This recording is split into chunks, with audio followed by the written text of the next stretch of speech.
అవునా? 3 సంవత్సరములు విడువకుండా కరువు కలుగగా దావీదు యెహోవాతో మనవి చేసెను. అందుకు యెహోవా ఇలాగ సెలవిచ్చెను, సౌలు గిబియోనీయులను హతము చేసెను కనుక అతనిని బట్టి నరహంతకులకు అతని ఇంటి వారిని బట్టి శిక్ష ఈ కరువు కలిగెను. దావీదు కాలంలో 3 సంవత్సరాలు కరువు వచ్చినప్పుడు ఎందుకు ఈ కరువు వచ్చింది, కారణం ఏంటి అని దావీదు యెహోవా యొద్ద ప్రార్థన చేశాడు.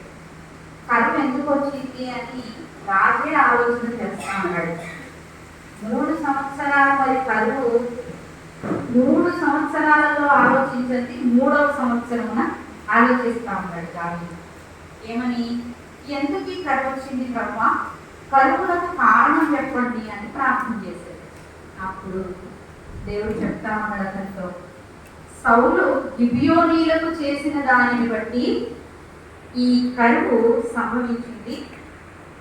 మరి గిబియోనీయులను అడగండి, గిబియోనీయులకు ఏం కావాలి, గిబియోనీయులకు ఏం కావాలో అడిగితే వారికి ఉన్న రౌద్రం కోపం తగ్గితే ఈ కరువు తగ్గిపోతుంది అని. అప్పుడు గిబియోనీయులను పిలిచి దావీదు అడుగుతా ఉన్నాడు, ప్రాయశ్చిత్తంగా నేనేం చేయాలి, 4వ వచనంలో అడుగుతా ఉన్నాడు. అప్పుడు వాళ్ళు ఏం చెప్పారంటే 4వ వచనంలో, సౌలు అతని ఇంటి వారును చేసిన దాని నిమిత్తం ప్రాయశ్చిత్తము కలుగుటకై వెండి బంగారములే గాని ఇశ్రాయేలీయులలో ఎవరినైనా చంపుటే గాని మేము కోరుకోవట్లేదు.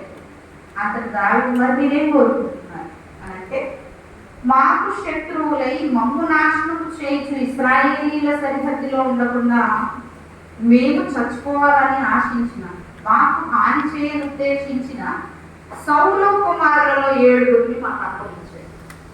ఏమడిగారు వాడు, సౌలు మమ్మల్ని శిక్షించాడు, మమ్మల్ని బాధ పెట్టాడు కదా, వాళ్ళ కుమారులలో 7గురిని మాకు ఇచ్చేయండి, మేమేం చేసుకుంటామంటే ఏదో చేసుకుంటాం, వాళ్ళని చంపుతామా, మా రౌద్రాన్ని ఎట్లయితే అట్లా తీర్చుకుంటాం. కాబట్టి సౌలును పుట్టిన పిల్లలలో 7గురిని మాకు అప్పు చెప్పండి అని గిబియోనీయులు చెప్పారు. అసలు ఈ గిబియోనీయులు మనకు ప్రశ్న కదా, ఆలోచించాల్సింది కదా, అసలు గిబియోనీయులు ఎక్కడి నుంచి వచ్చారు, ఏంటి వీళ్ళకు, ఎందుకు ఇట్లా ఇశ్రాయేలీల మీద పడ్డారు, వీళ్ళ మీద అసలు రాజు పుట్టిన వీళ్ళ మీద వీళ్ళకి ఎందుకు ఈ కోపం, అసలు ఎక్కడి నుంచి వచ్చారు వీళ్ళు అని ఆలోచన చేస్తే యెహోషువ గ్రంథంలోకి వెళ్తే, యెహోషువ కాలంలో ఆయన యుద్ధం చేస్తూ గిబియోనీయుల మీదకు వెళ్ళాలని అనుకుంటాడు. అప్పటికే చాలా దేశాలను ఓడిస్తూ అదంతా స్వాధీనపరుచుకుంటూ వచ్చేస్తా ఉంటాడు యెహోషువ. అంటే నేను రెఫరెన్స్ చూపించడానికి సమయం లేక మీకు ఓడిలాగా చెప్తున్నాను. ఆ గిబియోనీయులు యెహోషువ దగ్గరికి ఎట్లా వస్తారంటే, ఒక బీద వాళ్ళు చాలా దూరం నుంచి ప్రయాణం చేసి నుంచి ఒక ఆయన దగ్గరకు వచ్చి ఏదో తలదాచుకోవాలన్నట్టుగా వచ్చిన వాళ్ళలాగా వస్తారు. పాత బట్టలు, చిరిగిపోయిన బట్టలు వేసుకొని వస్తారు. ఎప్పుడో భక్ష్యాలు అంటే ఆ రొట్టెలు, ఎండిపోయిన రొట్టెలు పట్టుకోవచ్చు. మేము ఎక్కడి నుంచి చాలా దూరం నుంచి వచ్చేసామండి, మేము పాత ఇన్ని సంవత్సరాలు ప్రయాణం చేయడం వల్ల మా బట్టలు పాతగిలిపోయాయి, మా చెప్పులు పాడైపోయాయి, చూడండి మేము అక్కడి నుంచి తెచ్చిన భక్ష్యాలు మా దగ్గర ఉన్నాయి అని ఎండిపోయిన వాటిని సరే వాటిని ఏది చెప్పినా ఇశ్రాయేలీల నుంచి కాపాడబడడం కోసం చెప్తారన్నమాట. అప్పుడు ఏమనుకుంటాడంటే, సరేలేండి ఉండండి మా మధ్యలో, మీరు ఇక నుంచి మీరు మా మధ్యలో నీళ్లు తోడు పోసేటువంటి ఒక పని వారిగా మా మధ్య ఉండండి అని చెప్తే, వాళ్ళు ఇప్పటికీ ఇశ్రాయేలీల మధ్య ఉన్నారు అని ఒక మాట యెహోషువ గ్రంథంలో రాయబడింది. ఇప్పటికీ ఆ గిబియోనీయులు వీళ్ళతో పాటే ఉంటున్నారు. అసలు ఎవరెవరు వచ్చారు, ఇశ్రాయేలీలంతా యెహోషువతో వచ్చారు కదా, 12 గోత్రాల వారు ఇశ్రాయేలీల నుంచి, అంటే ఐగుప్తు నుంచి వచ్చిన వాళ్ళు కొంతమంది ఉన్నారు. ఇప్పుడు జయిస్తూ వస్తున్నటువంటి ఆ పట్టణాలలో ఉన్నటువంటి వారందరూ వస్తా ఉన్నారు. 9వ అధ్యాయం యెహోషువ 9వ అధ్యాయం వచ్చిన ఒక్క వచ్చిన మాత్రం కాదు. 26, 27 వచ్చిన చదవండి. కాగా అతడు యెహోషువ గ్రంథం 9వ అధ్యాయం 26, 27. కాగా అతడు అలాగూ చేసి ఇశ్రాయేలీయులు గిబియోనీయులను చంపకుండా వారి చేతిలో నుండి విడిపించింది. అయితే సమాజము కొరకును యెహోవా ఏర్పరుచుకుని చోటు నుండి బలిపీఠము కొరకు కట్టెలు నరుకు వారిగాను నీళ్లు చేదుకోసు వారిగాను యెహోషువ ఆ దినమందే వారిని నియమించింది. నేటి వరకు వారు ఆ పని చేయుటకై ఉన్నారు. ఇశ్రాయేలీయుల మధ్య ఒక ప్రజలులాగా వాళ్ళు కూడా సాగిపోతున్నారు. ఇశ్రాయేలీయులకు ఒక పనివారిగా నియమింపబడ్డారు. ఈ పనివారిగా ఉన్న వీళ్ళని సౌలు ఒకసారి దాడి చేస్తాడు. వాళ్ళు చేసిన దాన్ని బట్టి సౌలు మీద కోపంతో వాళ్ళు ఇశ్రాయేలీయులకు కరువు కలిగిలాగా సంథింగ్ దేవుడి కోపం గిబియోనీయుల ద్వారా వచ్చి వాళ్ళకు 3 సంవత్సరాల కరువును తీసుకొస్తుంది. నేను చెప్పిన విషయం అర్థమైంది కదా. 3 సంవత్సరాల కరువు ఎలా వచ్చిందో చెప్తున్నాను. ఈ గిబియోనీయులు కోరుకున్న ప్రకారంగా దావీదు వారికి సౌలు యొక్క పిల్లలను అప్పగించడానికి ఇష్టపడ్డాడు. అసలు వాస్తవానికి సౌలు పిల్లలన్న దావీదుకి ఎందుకు ఇష్టం కదా? ఎందుకు? సౌలును చంపిన వారినేమో చంపించేశాడు. సౌలు యొక్క కుమారుడైన యోనాతాను విషయంలో కూడా ఎంతో ప్రేమ చూపించాడు. మిగిలి ఉన్న పిల్లల విషయంలో కూడా ఎంతో ప్రేమ చూపించాడు కదా దావీదు. అలాంటిది దేవుడి సన్నిధిలో ప్రార్థన చేసిన వెంటనే గిబియోనీయులు అడిగినటువంటి ఈ కోరికను నెరవేర్చడానికి సిద్ధపడ్డాడు. ఎందుకు? సౌలు పిల్లలంటే ఇష్టమై ఉండి కూడా సౌలు పిల్లలలో 7 ఇవ్వడానికి ఇష్టపడుతున్నారు. అంటే ఎందుకు ఆ పని చేస్తున్నాడంటే ఈ 3 సంవత్సరాల కరువు తొలగిపోవాలి. మరి ఏదైనా కానివ్వండి, ప్రజల క్షేమమే ముఖ్యం కదా రాజుకి. అందుకని ఈ కారణాన్ని బట్టి ఆ 7 ఇవ్వడానికి ఇష్టపడ్డాడు. ఇప్పుడు 7 ఇచ్చేసాడు. 7లో ఎవరెవరు ఉన్నారు చూడండి ఒకసారి. 8వ వచనంలో చెప్తున్నాడు, అయ్యా కుమార్తె యొక్క రిస్పా సౌలునకు కలిగిన 2 కుమారులకు అమ్రేని మెఫీబోషెతును ఇచ్చారు. ఈ మెఫీబోషెతు అమ్రేనితో పాటు ఇంకొక 5 ఇచ్చాడు. వీళ్ళందరినీ వెతకడానికి కూడా చాలా టైం పడుతుంది. దావీదు సౌలు పిల్లలు ఎక్కడెక్కడ ఉన్నారా అని వెతకడానికి సమయం పట్టింది. ఇప్పుడు నేను చెప్పదలుచుకున్న విషయం ఏంటంటే రిస్పా. ఈ రిస్పా మనం స్త్రీల గురింలో ఒక స్త్రీని గురించి జ్ఞానం చేసుకోవాలి కాబట్టి నేను ఆ విషయాన్ని ముందుకు తీసుకొస్తా ఉన్నాను. రిస్పా ఎవరు అంటే సౌలునకు ఉపపత్ని.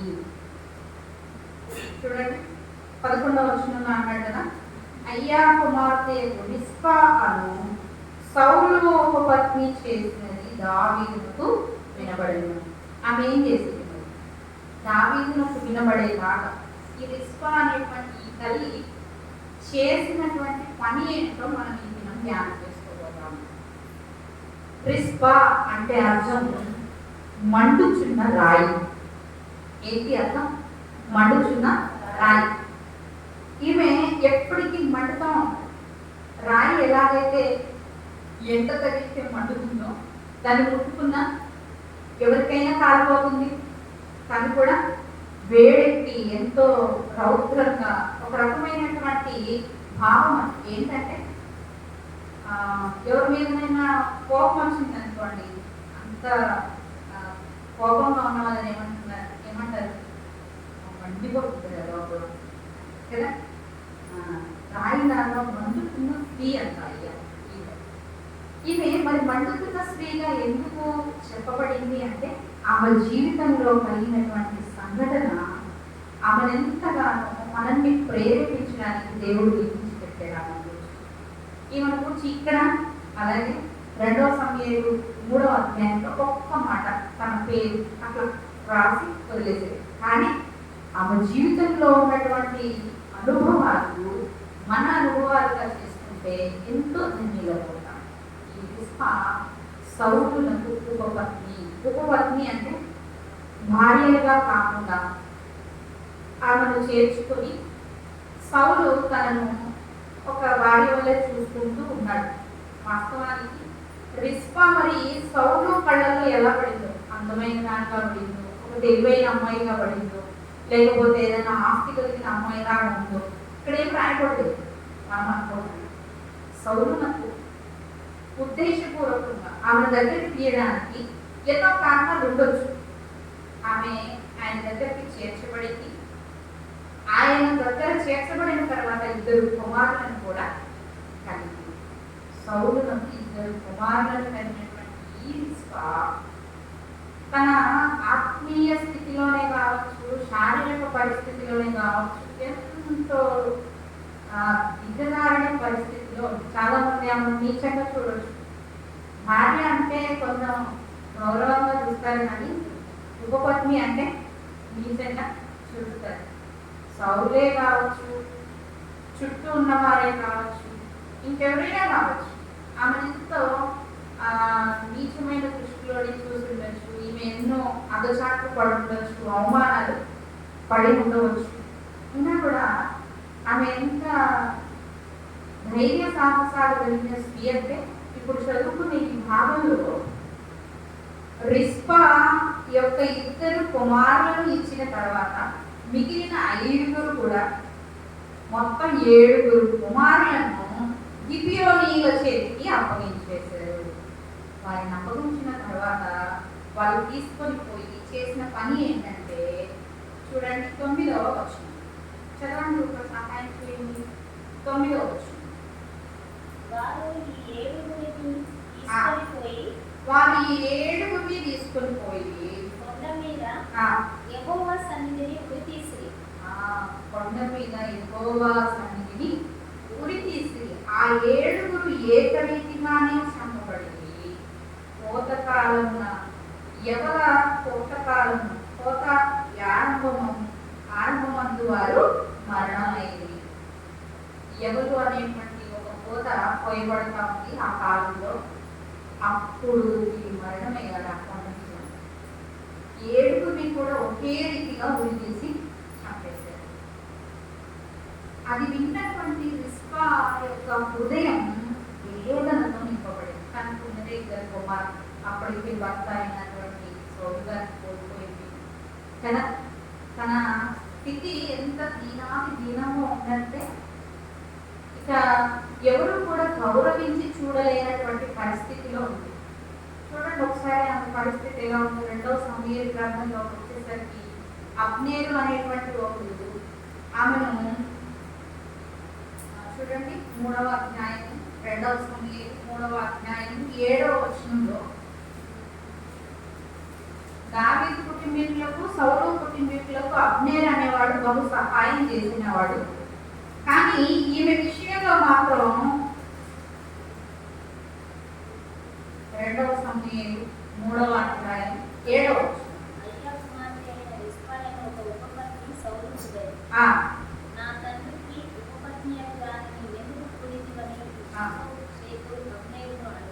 ఇష్బోషేతు అనేటువంటి తన కుమారుడు అడుగుతా ఉన్నాడు, నువ్వు ఎందుకు ఇట్లా చేస్తావు? నా తండ్రి ఉపపత్ని అయిన రిస్పా విషయంలో నువ్వు ఎందుకు ఇట్లా పొరపాటు చేస్తావు అని అడుగుతాడు. బహుగా కోపగించుకొని అడిగితే ఆయన అంటున్నాడు, అబ్నేరు కూడా బాగా కోపం వచ్చింది మాటని. నిన్ను దావీదు చేతికి అప్పగింపక నీ తండ్రి అయిన సౌలు ఇంటి వారిని, అతని సహోదరులను, అతని స్నేహితులను ఈ వేళ ఉపకారం చేసిన ఎన్ని ఉపకారాలు చేశాను మీకు అసలు అబ్నేరుని. నన్ను ఒక కుక్కలాగా చూస్తున్నావేంటి? కుక్కతో సమానంగా చేసి ఈ స్త్రీ కోసమా నన్ను తిడుతున్నావు అని ఆ అబ్నేరు అంటాడు. కానీ అబ్నేరు మాత్రం చేసింది తప్పే. సౌలు నాకు ఉపపత్నిగా ఉన్న ఆమెను తీసుకొని వచ్చి ఆయన కొరకు ఉపయోగించుకోవాలనుకుంటాడు. అది తప్పని గ్రహించిన ఇష్బోషేతు అడుగుతాడు. అడిగిన కారణాన్ని బట్టి కోపగించుకుంటాడు అబ్నేరు. ఆయన చేసిన తప్పు అంటే రిస్పాను ఎంత నీచంగా చూస్తున్నారో చూడండి. సౌలు వాడుకున్నాడు కదా, మనం కూడా ఈమెను వాడుకోవచ్చు అన్నట్టుగా నీచంగా చూస్తున్నాడు. కానీ రిస్పా మాత్రం ఎంత నీచాతి నీచమైన పరిస్థితిలో, అవమానకరమైన పరిస్థితిలో కూడా దేవునిపై ఆధారపడినట్టుగా ఇక్కడి సంఘటనను బట్టి మనం తెలుసుకోవచ్చు. ఈ 7 కూడా ఉరితీయబడ్డ తర్వాత అయ్యా కుమార్తె యొక్క రిస్పా గోనెపట్ట తీసుకుని కొండ పైన పరుచుకొని కోతకాల ఆరంభము మొదలుకొని ఆకాశము నుండి వర్షము ఆ కళేబరముల మీద కురి వరకు పచ్చడనే ఉంది. 7 శవాల మధ్య కోత కోసిన సమయం మొదలుకొని కనీసం మళ్ళీ పంటను వేసే సమయం ఉంటుంది కదా, దున్ని మళ్ళీ పంట వేసే సమయం ఇంచుమించు ఎంతవరకు అవుతున్న సమయం అంటారు? కొంతమంది దైవ సేవకులు 6 చెప్తారు, కొంతమంది 4 నెలలు చెప్తారు. నిజంగా ఒక శవం మధ్య 4 నెలలు పోయిలేదు, ఇంచుమించు 6 నెలలు. 6 నెలలు కూడా 7 శవాల మధ్య ఆమె ఆ కొండ పైన గోన పట్టాక పరుచుకొని కూర్చున్నాక అర్థమవుతున్నాను. ఒక్క శవాన్ని చూడటమే చాలా కష్టమైన పరిస్థితి. మన ఇంట్లో ఒక బిడ్డ చనిపోయిందంటూ ఎంత వేదన ఉంటుంది కదా, ఎంతో వేదనతో బాధతో దుఃఖంతో నిండిన ఆ తల్లి ఉంటే పగిలిపోయి అప్పటికే సౌరును కోల్పోయింది. ఇప్పుడు 2 పిల్లలు కూడా చనిపోయారు. మిగతా 5 కూడా ఇంచుమించు సౌరులకు పుట్టిన వాళ్ళే కదా. పోనీ ఈ 7 నేను కాపాడాలి అంటుంది. ఆ కాలంలో చనిపోయిన శవాలను గౌరవంగా పాతిపెట్టాలనేటువంటి ఒక ఆనవాయితీ ఉంది. అర్థమవుతుందా? చనిపోయిన ఒక శవాన్ని అలా కళేబరాలు వదిలిపెట్టరు. అక్కడ ఉరి తీసి వదిలిపెట్టారు కొండ మీద. ఇంకా దాన్ని ఏమి చూసుకోలేదు వాళ్ళు, ఉరి తీశారు అంతే, వెళ్ళిపోయారు. ఎవరు? గిబియోను. దాన్ని ఆ శవాల యొక్క కళేబరాలను కాపాడడానికి అక్కడికి వచ్చింది. ఒక ఆడమే ఒక కొండ మీద ఒక్కతే గోన పట్ట వేసుకొని కూర్చుంది. నేను 1 దినం 2 దినాల్లో కాదండి, 6 నెలలు కూడా ఆ శివల మధ్య అట్లాగే ఉంది. పగలేమో ఆకాశ పక్షులు మారకుండా, రాత్రేమో అడవి మృగములు దగ్గరికి రాకుండా, ఆ యొక్క కళేబరాలను ముట్టకుండా ఆమె కాపాడుతూ వచ్చింది. ఎంత సాహసం చేసిందో. మనమైతే ఒక శివ దగ్గర కాసేపు కూర్చోమంటేనే భయపడుతుంది. ఇంట్లో వాళ్ళు అయినప్పటికీ కూడా త్వరగా చేసేట్రా అని కార్యక్రమం చేసేదంట. అంటే వాళ్ళు ఎంత వేదంతో ఉన్నా చేయాల్సిన కార్యక్రమాలు చేయాలి. కానీ ఈ ఒక్కమే వెళ్ళి ఈ కార్యక్రమాలు చేయడానికి ఈమె వల్ల సాహసం కుదరలేదు. అందువల్ల ఆ కళేబరాల మధ్య ఆమె కూర్చొని గోనె పట్ట, దేనికి సూచన? గోనెపట్ట తగ్గింపునకు సూచన. ఈమె వాస్తవానికి ఈమె జీవితంలో ఉన్న గుణలక్షణాలకు ఈరోజు ధ్యానం చేస్తున్నాం. మొట్టమొదటిగా ఈమెకు తల్లి ప్రేమ ఉంది. ఏముంది? తల్లి ప్రేమ ఉంది. 2 కుమారులను కోల్పోయింది. కుమారుల మీద ఉన్న ప్రేమ ఆమెను అక్కడ దాకా తీసుకొచ్చింది. అంత దూరం పరిగెత్తే కాదు. తన కళ్ళ ముందే గురి తీస్తా ఉన్నారు. దేవుడితో నింపబడతా ఉంది తన హృదయం. కుమిలిపోతా ఉంది హృదయంలో. నేను ఎంత నిశ్చరాలనైనా పర్వాలేదు అంటావా, నా కుమారులను నేను కోల్పోతున్నానే అయ్యా అని చెప్పి తన హృదయం అంత వేదనతో నింపబడతాం. ఆ వేదన, ఆ తల్లి ప్రేమను అక్కడ చూపిస్తాం. ఆ కుమారులను కాపాడుకోవడానికి ఆమె ఎంత ప్రయాసపడిందో కదా, ఎంత భారభరితమైన హృదయంతో అక్కడ ఉంది. ఆమె ఎన్ని దినాలు ఏడ్చుంటుందో ఈ 6 నెలల్లో. ఒక్క రోజైనా ఏడవకుండా ఉంటుంది. ఆ శవాలను చూసుకుంటూ కుమిలిపోతూ బాధపడుతూ ఆ తల్లి ప్రేమ అక్కడ వ్యక్తపరిచింది. మొట్టమొదటి అనుభవం తల్లి ప్రేమ. మన పిల్లల మీద మనకు ప్రేమ ఉంటుందా? ఉంటుంది. ఈమె కేవలం చనిపోయినటువంటి కళేబరాల మీద అక్కడ చూపించింది. మరి రక్షణ లేకుండా చచ్చిపోయిన స్థితిలో మన పిల్లలు ఉంటా ఉంటే మనం ఎంత తల్లి ప్రేమను చూపిస్తున్నాం వాళ్ళ విషయంలో? మన పిల్లల విషయంలో మనం ఎలాంటి ప్రేమను చూపించగలుగుతా ఉన్నాం? ప్రభు, రక్షణ లేని ఎదిగిన నా కుమారుడు, రక్షణ లేని ఎదిగిన నా కుమార్తె ఇంట్లో తిరుగుతా ఉన్నారే, దయచేసి వాళ్ళని రక్షించమని తల్లి ప్రేమను తండ్రి ఎదుట చూపించాం. ఆ పరలోకపు తండ్రి ఎదుట మనం తల్లి ప్రేమను చూపించాలి. అప్పుడే మన పిల్లలు బ్రతుకుతారు. నిజంగా చచ్చిపోయిన ఆ కళేబరాల కోసం చూపించిన ప్రేమ కూడా కనీసం చూపించలేకపోతున్నాం.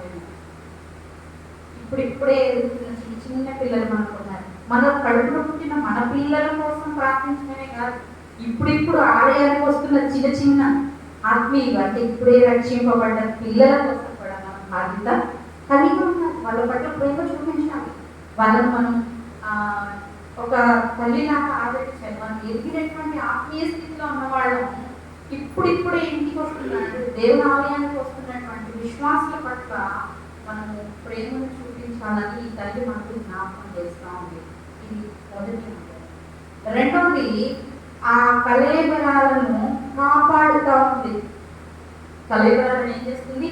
కాపాడుతూ ఉంది. పగలు ఆకాశ పక్షులు రాకుండా ఆమె ఒక కర్ర పట్టుకొని ఆకాశ పక్షులను కొడతా ఉంది. వీటి మీద వాడకండి, వాటిని ఏమి ముట్టకండి అని చెప్పేసి. అసలు ఎంతసేపుని ఆమె ఆ పని చేస్తుంటుంది ఒకసారి ఆలోచన చేయండి. 6 నెలల్లో ఒక్క రోజులో ఎన్ని రావంతులు వచ్చి ఉంటాయి, ఎన్ని ఆకాశ పక్షులు వచ్చి ఆ కళేబరాల మీద వాడాలని చూస్తుంటాయి. అంతేనా కదా? కానీ ఆమె తన శరీరంలో ఉన్నటువంటి శక్తి అంతా పోయేంత వరకు 6 నెలలు కూడా పగలంతేమో పక్షులను కొట్టింది, రాత్రంతేమో అడవి మృగములను కూడా కొట్టింది కదా. నిజంగా అడవి మృగాలను కొట్టడం అంటే ఒక లేడీకి, ఒక ఆడవాళ్ళకి అది సాధ్యం అవుతుందని చెప్పండి, చాలా కష్టం కదా.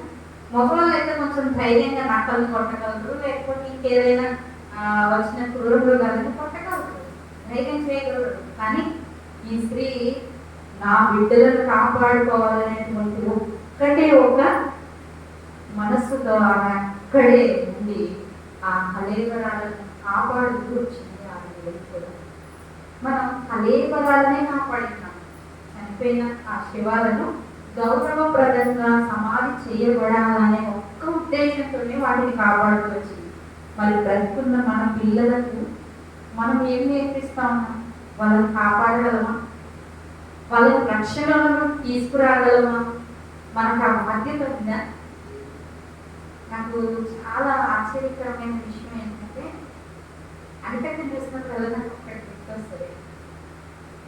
మా చిన్ననే సేవ చేస్తున్న సమయంలో అక్క నాకు ఎప్పుడు కనిపించలేదు.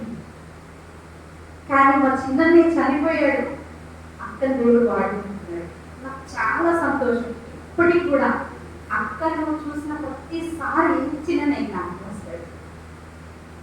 చిన్న జ్ఞాపకం వచ్చాడు అంటే ఇక నా మనసు ఎంత వేదన అంటే, దేవుడు ఆ స్థానాన్ని భర్తీ చేసుకున్నాడు అక్క ద్వారా. చిన్నపిల్లల పరిచర్య కావచ్చు, యువస్తుల పరిచర్య కావచ్చు, స్త్రీల కూడికలే కావచ్చు, అది ఏదైనా కావచ్చు. చూడండి, ఒక రిస్పాను ఇక్కడ నిలబెట్టడానికి దేవుడు చేసిన కార్యం ఎంత అద్భుతంగా ఉందో. అలా మనకు తెలియని కార్యాలు ఎన్నో ఉంటాయి. ఎక్కడో పరిచర్య చేస్తున్నాను, నా ప్రజల మధ్య చేయాలనే ఆశ నాకు లేదు ఒకప్పుడు. కానీ ఇక్కడ దేవుడు అక్కడ నిలబెట్టి వాడుకుంటున్నాడు అనే సంతోషం నాకు ఉంటుంది, జ్ఞాపకం వస్తుంది. ప్రేమలో జ్ఞాపకం చేస్తుంటాను. మహాష్కర్ కూడా ఊరికి అంటా ఉంటారు, చాలా బాగా పరిచర్య చేస్తుంది అంటే అక్కడ స్టేటస్లు పెడతా ఉంటే చూస్తాం. మేము పరిచర్య జరిగిన ప్రతి దాన్ని మేము చూసి చాలా సంతోషిస్తాం. ఇద్దరు కూడా దేవుడు నిజంగా ఎంత అద్భుతంగా వాడుకుంటున్నాడు. అలా మనం కూడా వాడబడాలి.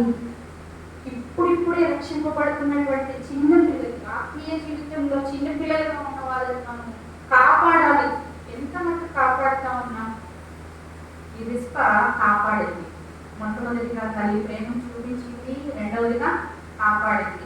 ఎలాగా? మన కడుపున పుట్టిన పిల్లలను రక్షించడానికి చూడాలి, తల్లి ప్రేమను చూపించాలి. అంతేకాదు, ఆత్మీయంగా అప్పుడప్పుడే రక్షింపబడిన పిల్లలకు కూడా మన ప్రేమను, తండ్రి ప్రేమను. రెండవదిగా వాళ్ళని కాపాడాలి, వాళ్ళ చుట్టూ కంచి వేయడానికి ప్రార్థన చేయాలి. మనం చేస్తున్నటువంటి ఆ యొక్క పరిచర్య విషయమే కావచ్చు, మనకున్న పిల్లల విషయంలోనే కావచ్చు, వాళ్ళు కాపాడబడటకు మనం ఎంతో ప్రయాసపడాలి. తల్లిదండ్రులు పిల్లల కొరకు ప్రార్థన చేయకపోతే వారి చుట్టూ కంచి వేయబడుతుంది. దైవ సేవకులు చాలా మంది చాలా ఉదాహరణలు చెప్తారు కదా. ఒక దైవ సేవకురాలైతే 12 మంది పిల్లల చుట్టూ కాలమే లేచి వారి తలల మీద చేతులు పెట్టి ఒక్కొక్కరి కోసం ప్రార్థన చేసేది. అలాంటి దైవ సేవకులు చాలా మంది ఉన్నారు. దానివల్ల ఇన్స్పైర్ అయ్యి నా 3 పిల్లల మీద చేతులు పెట్టి కూడా నేను ప్రే చేస్తాను. మనం కూడా అలా తయారు కావాలి. అంటే ఒక్కొక్క విషయాన్ని విన్నప్పుడు ఆ కార్యం మనలో చేయబడాలి. అప్పుడైతేనే మనం ఆత్మీయంగా బలపడతాం. ఈ 2 అనుభవాలు మన జీవితంలో ఉండాలి. ఇక 3వదిగా ఈమె ధైర్యము కలిగిన స్త్రీ. అసలు ఆ కొండ ప్రాంతంలో ఆమె నిలబడడమే గొప్ప విషయం. ఇంతకంటే గొప్పగా ఏం చెప్పక్కర్లేదు. ఆమెకున్న ధైర్య సాహసాలు ఇంట్లో ఉంటేనే భయపడిపోతూ ఉంటారు. భర్త కాసేపు రాకపోతే, పిల్లలు కాసేపు రాకపోతే స్త్రీలకు ఎంతో భయం వేస్తారు కదా. ఇంట్లోనే ధైర్యంగా ఉండదు. అలాంటి కొండ మీద ఆ కళేబరాల మధ్య ఆమె 6 నెలలుగా కూడా ఆమె నిలబడి ధైర్యంగా నిలుచుకుందంటే దేవుని విషయం. రెస్పాన్స్ ద్వారా మన ధైర్యాన్ని కూడా నేర్చుకోవాలి. ఇక 4వ అనుభవం ఏంటంటే తాను దావీదుకు ఒక కర్తవ్యాన్ని గుర్తు చేసింది. ఇంతకు ముందు సౌలు పిల్లలంటే మీకు ఎంతో ఇష్టం, వాళ్ళందరి పట్ల మీరు ఎంతో కరుణ చూపించారు, వాళ్ళ చుట్టూ ఎంతో కంచగా ఉన్నారు. ఏ సైనికుడైనా వాళ్ళ గురించి తప్పుగా మాట్లాడుతూ ఊరుకునేవాడు కాదు. అలాంటిది ఇప్పుడు దావీదు పిల్లల్ని ఇవ్వడం అంటే అసలు రిస్పా విషయంలో ఇంకా ఆమె మరి ఈ 6 నెలలు కూడా అక్కడ ఉన్నప్పుడు ఆయనకు వినబడింది. ఏమని? అయ్యా 11వ వచనం, అయ్యా కుమార్తె అయిన రిస్పా సౌలు ఉపపత్ని చేసింది దావీదులకు వినబడింది. ఒక స్త్రీ 6 నెలలుగా కొండ మీదే 7 శివాల మధ్య ఉంటూ ఆమె చేస్తున్న పని వినబడింది. వినబడిన వెంటనే దావీదు పోయి సౌలు ఎముకలను, అతని కుమారుడైన యోనాతాను ఎముకలను యాబేష్ గిలాదు వారి యొద్ద నుండి తెప్పించెను. అలాగే ఈ 7 అర్థమవుతుంది కదా. వీళ్ళందరి కలయికరాలను తీసి ఒక దగ్గర సమాధి చేయడానికి దావీదు కూర్చున్నాడు. ఈమెదంతా ఇలా చేయకపోతే ఆయనకు తెలిసేదా ఈ 7 కలయికరాలు ఇక్కడ ఉన్నాయి, సౌలు యొక్క కలయికరం కూడా ఇంకా పాటు పెట్టవలేదు, యోనాతాను విషయంలో కూడా నేను ఎందుకు ఇంత నిర్లక్ష్యం చేశాను అని దావీదుకు ఒక కర్తవ్యాన్ని గుర్తు చేస్తాం. మరి మనం ఏం చేస్తున్నాం?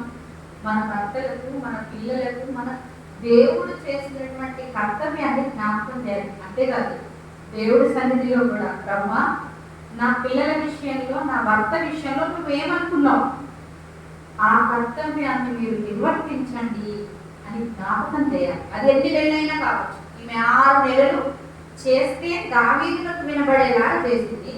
మనం ఎన్ని సంవత్సరాలైనా పర్వాలేదు, రక్షణ లేని మన భర్తల కొరకు, మన పిల్లల కొరకు మనము మొరపెట్టుకోవాలి. సంఘంలో ఇంకా ఎవరైనా రక్షణ లేని వాళ్ళు ఉంటే సంఘంలో ఒక విశ్వాసిగా మన బాధ్యత వారి గురించి దేవునికి జ్ఞాపకం చేయడం. పరలోకపు దావీదు వినేంత వరకు వారి కొరకు ప్రార్థన చేయాలి. మనకిచ్చిన కర్తవ్యం అదే. దేవునికి అసలు ప్రభు నీ చిత్తం ఏమై ఉన్నదని ప్రార్థన చేయాలట. మనం దేవుని తెలియదండి, తెలుసు, కానీ అడగాలి. మనం అడిగితే అడుగు వాటి కంటే, ఊహించు వాటి కంటే అత్యధికంగా ఇచ్చే మన దేవుడు మనం అడగాలని చూస్తాం. మీరు అడగండి నేను ఇస్తాను, అడుగుడి మీకు ఇవ్వబడుతుంది. కాబట్టి మనం అడగాలి. సంఘం పట్ల మీ యొక్క కర్తవ్యం ఏంటి ప్రభు? ఈ సంఘాన్ని మీరు స్థాపించుకున్నారు, సంఘంలో ఇంతమంది విశ్వాసాలను మీరు నిలవబెట్టారు, వారందరి పట్ల మీ యొక్క ఆలోచన ఏంటి? మన పిల్లల పట్ల మీ ఆలోచన ఏంటి తప్ప, నా భర్త పట్ల మీ ఆలోచన ఏంటి? ఇంకా మీకోసం నేనేం చేయాలి? దయచేసి నాకు తెలియచేయండి. నాకు నా కర్తవ్యాన్ని జ్ఞాపకం చేయండి. ఇక్కడ ప్రార్థన జరుగుతున్న సమయాలలో మనం ఇంట్లో ఉన్నామంటే దేవుడు మన కొరకు ఏది చెప్పాలని నిర్ణయించుకున్నాడో ఆ నిర్ణయాన్ని మనం వినలేకపోతాం. రాని సందర్భాలలోనే మనం ఎక్కువ కోల్పోతాం. అది గ్రహించాలి.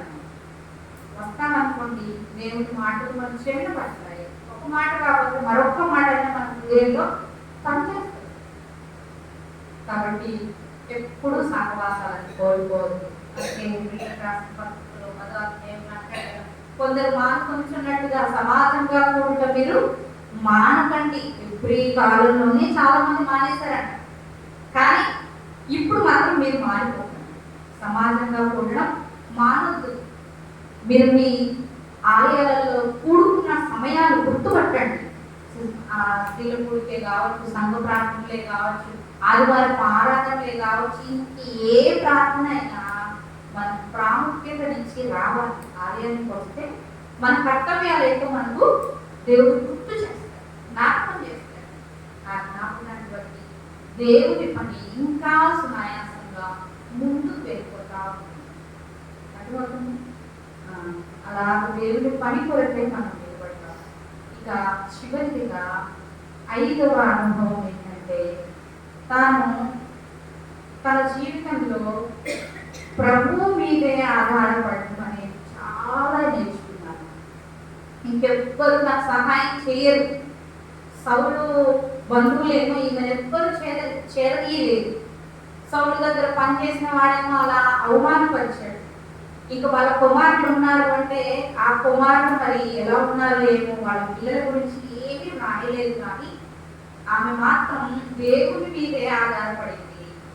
6 నెలలు కూడా దావీదునకు వినపడకుండా అసలు ఇదేంటి ఆ ప్రాంతంలో అసలు మనుషులు ఉన్నారా లేదా, ఆ 6 నెలలు ఆ కొండ మీద ఉంటే అసలు ఆ ఫలానా అక్కడ ఉందన్న విషయం కూడా వీళ్ళకి తెలుసా, తెలియదు. కానీ ఈమె మాత్రం ఏ మనిషి వస్తాడా, ఈ కళేబరాలను తీస్తాడా అని చూడ. ఆ 6 నెలలు కూడా దేవుని మీద ఆధారపడడం నేర్చుకుంది. దేవుని మీద మనం ఆధారపడడం నేర్చుకోవాలి. మనుషులు ఎవరో వస్తారు, మనకి ఏదో సహాయం చేసేస్తారు, వాళ్ళ వల్ల మనకు సహాయం కలుగుతుంది, వీళ్ళ వల్ల మనకు సహాయం కలుగుతుందని ఎప్పుడు ఎదురు చూడదు. ప్రభువే మనకు ఆధారం, మరొకటి కాదు అనేటువంటి మంచి స్థిర నిశ్చయంతో మనం ఉండాలి. ప్రభు మీద ఆధారపడడం అంటే ఒక చిన్న ఉదాహరణ. ఒక ఆలయానికి వెళ్ళినటువంటి ఒక స్త్రీ తన భర్త కోసం ప్రార్థించడానికే వెళ్తుంది. కానీ చర్చిలోకి వెళ్ళి కూడా, చర్చిలో కూర్చొని కూడా ఆమె ప్రార్థన చేసి తిరిగి వచ్చేసేది. ఎప్పుడో ఒకసారి వచ్చిన తాగుబోతు భర్త మాత్రం చక్కగా ప్రార్థన చేసుకునేవాడు. ఒకరోజు ఒక తర్వాత ఒకరు చనిపోయారు, స్వర్గానికి వెళ్ళిపోయారు, దేవునితో మాట్లాడుతున్నారు. చూడటానికేమో భర్త ఏమో స్వర్గంలో ఉన్నాడంట, భార్య ఏమో నరకంలో ఉందంట. ఎక్కడికి ఆ స్త్రీకి ఏమనిపించిందంటే, ఇంత ప్రార్థన చేసా, చర్చికి వెళ్ళాను నేను, మీరు ఎందుకు నరకానికి వచ్చారు, నా భర్త ఎందుకు స్వర్గానికి వెళ్ళారు? దేవుడిని అడుగుతా ఉంది ఇప్పుడు. దేవా అసలు విషయం నాకు తెలియాలి, నేను నరకానికి వెళ్ళి వచ్చాను, స్వర్గంలో నా భర్త ఎదుర్కొన్నాడు, అసలు లోకంలో ఉన్నప్పుడు బాగా తాగాడు, ఆయన ఇష్టం ఉన్నట్టు చేశాడు, నన్ను కొట్టాడు, నా పిల్లల్ని ఎంతగానో హింస పెట్టాడు, అట్లాంటి వ్యక్తి స్వర్గానికి ఎట్లా వస్తాడు? నేనేమో చర్చికి వెళ్ళినా ప్రార్థన చేశాను, ఇంత చేసినా నేను నరకంలో ఉన్నానేంటి అని అడిగితే దేవుడు చెప్తా ఉన్నాడు. ఏమన్నాడు? నువ్వేమో చర్చికి వెళ్ళినప్పుడల్లా మోకరించి మనసులో ఏమనుకునేదానంటే, నా భర్త రావతాడు, నా పిల్లల్ని నన్ను కొడతా ఉంటాడు, ఇంట్లోకి ఏమి ఇవ్వడు, ఇవే ఆలోచించేదాన్ని.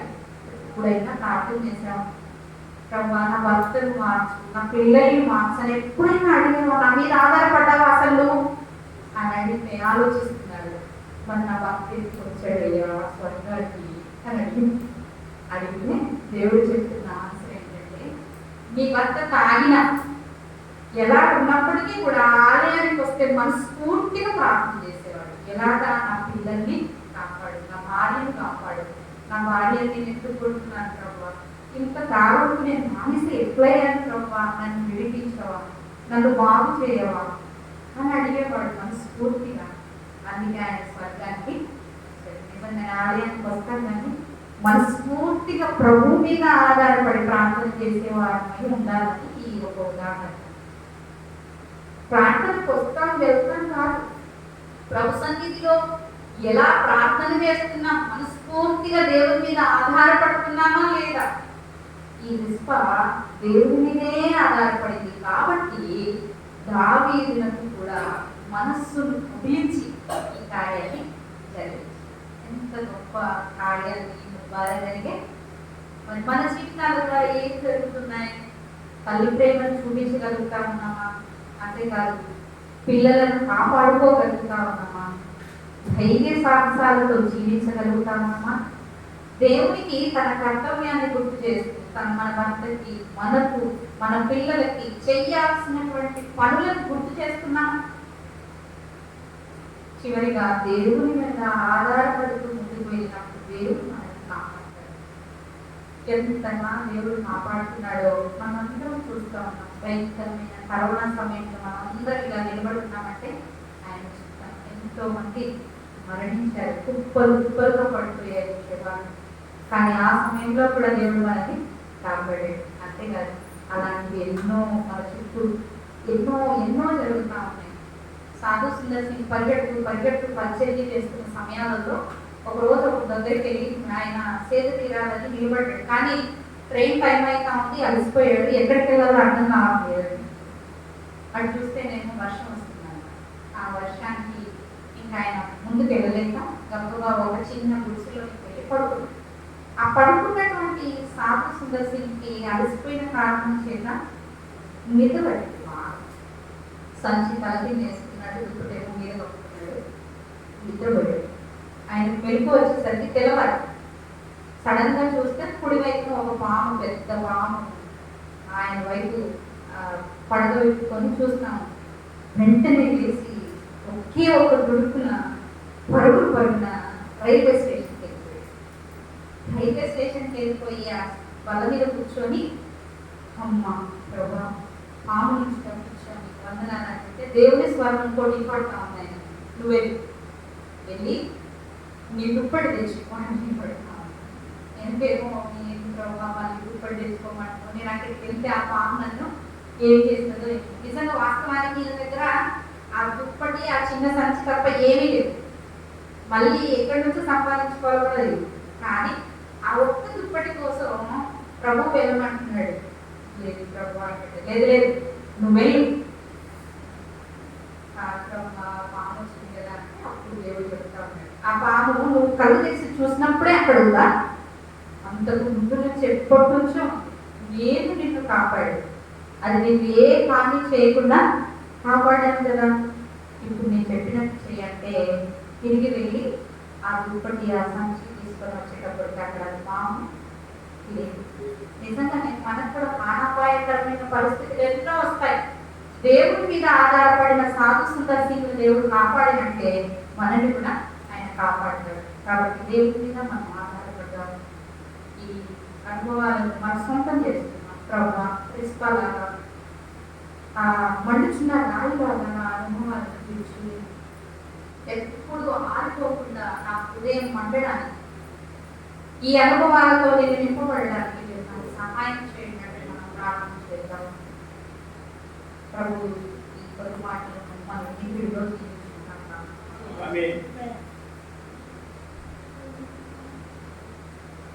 ప్రార్థన చేస్తున్నాం. మా ప్రియమైన పరలోకపు సర్వోన్నతానికి స్తోత్రాలు. మీ పరిశుద్ధమైన ఘనమైన నామం పేరుతాము. మాతో మాట్లాడినటువంటి సత్యాలన్నింటిని బట్టి నీకు కృతజ్ఞతలు. తన జీవితంలో మండుచున్న రాయిలాగా మంచి అనుభవాలు కలిగి ఉన్నట్లే మేము కూడా కలిగి ఉండడానికి సహాయం చేయాలి. తల్లి ప్రేమ వారంగా ఉండడానికి అలాగే ప్రభావ కాపాడేటువంటి పిల్లలంగా మేము ఉండడానికి సహాయం చేయండి. మా వల్ల ఏమి కాదు, మేము మీ సన్నిధిలో ప్రార్థించడం ద్వారానే మేము కాపాడగలం. కానీ నీ ప్రేమను వారికి చూపించగలం. కాబట్టి మీరే సహాయం చేయండి. ధైర్యాన్ని కలిగి ముందుకు వెళ్ళడానికి చూపించండి. తండ్రి మీ యొక్క అనుభవాలు, మీ యొక్క చిత్తం మా పట్ల ఏమై ఉన్నదో మీ కార్యాలను మేము ప్రార్థన ద్వారా జ్ఞాపకం చేస్తాం. మేము మీ సన్నిధిలో పెట్టడానికి సహాయం చేయండి. భర్తలకి అలాగే పిల్లలకి అటువంటి అనుభవాలను ఇస్తూ ఆత్మీయ జీవితంలో ముందుకు నడిపించే వారిగా స్త్రీలముగా మమ్మల్ని సిద్ధపరచుకొని ప్రార్థన చేస్తా ఉన్నాను. దయచేయండి మీ మీద ఆధారపడేటువంటి స్త్రీలంగా మమ్మల్ని సిద్ధపరచండి ప్రభువా. ఎవరో ఏదో మనుషులు మనకు సహాయపడతారని మనుషుల మీద మేము ఆధారపడుతున్నాం, మీ మీద ఆధారపడుతున్నాం వెళ్ళడానికి తగిన కృపణించి ఆశీర్వదించి నడిపించమని కోరుకుంటూ మీ యొక్క చిత్తానికే అప్పగించాలి. ఈ సమయానికి మాకు ఇచ్చినందుకు స్తోత్రాలు. ఈ వాక్యం మా హృదయంలో నాటండి. వాటి గురించి ప్రభా మేము ఆలోచిస్తూ వాటి అనుభవాలను కలిగి మేము నడుచుకునేటువంటి వాళ్ళు ఆత్మీయ జీవితంలో మాకు ఈ అనుభవాలను ఇచ్చి నడిపించండి. ఈ రాత్రికాలం మీరు మాకు ఇచ్చిన సమయాన్ని బట్టి మిమ్మల్ని స్తుతిస్తూ కనపడవచ్చు. మా ప్రియ ప్రవేశమైన యేసుక్రీస్తు వారి శ్రేష్టమైన ఘనమైన నామం పేరిట ప్రార్థించి స్తుతించి వేడుకుంటున్నా పరమ తండ్రి.